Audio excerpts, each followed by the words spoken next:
Hi friends. இது வந்து Thursday எடுத்த விலாகு தான். தேர்ஸ்டே நைட் எடுத்த விலாக் ஃப்ரெண்ட்ஸ். தம்பிக்கு கொஞ்சம் உடம்பு சரியில்லாதனால வீடியோ வந்து போட முடியல. அகைன் ஃபீவர் வந்துருச்சு தம்பிக்கு, அதனால் போட முடியல. ப்ளீஸ் அட்ஜஸ்ட் பண்ணிக்கோங்க. நெக்ஸ்ட் வீக்லேருந்து கண்டினியூவாக வீடியோ வரும்.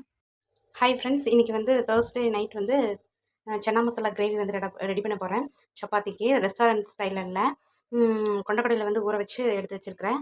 வந்து வேக போட்டுடலாம். அது கூடயே வேகிறப்ப வந்து சின்ன துண்டு பட்டை, கிராம்பு, தேவையான உப்பு போட்டிருக்கிறேன். நல்லா வேகட்டும். அதுக்கப்புறம் வந்து மாவு பிணைஞ்சி வச்சுட்டு வந்துடலாம். ஃப்ரெண்ட்ஸ், சன்னா மசாலாவுக்கு ஒரு பேஸ்ட் ஒன்று அரைக்கணும். அது என்னங்கிறது ட்ரை மசாலா அரைக்கணும். என்னங்கிறது பார்த்துக்கோங்க. இலை, பிரியாணி இலை, சீரகம், சோம்பு, மிளகு, பட்டை, 4 கிராம்பு, 4 ஏலக்காய். இது வந்து ட்ரை ரோஸ்ட் பண்ணி வச்சுக்கலாம். ஹாய் ஃப்ரெண்ட்ஸ், வாங்க சன்னா மசாலா எப்படி ரெடி பண்ணுறதுன்னு பார்க்கலாம். கடாய் வச்சு எண்ணெய் ஊற்றி எண்ணெய் ஹீட்டானதுக்கப்புறம் ஹோல் கரம் மசாலா ஸ்பைசஸ் சேர்த்துக்காங்க. என்கிட்ட அந்த இலை இல்லாதனால நான் சேர்த்துல.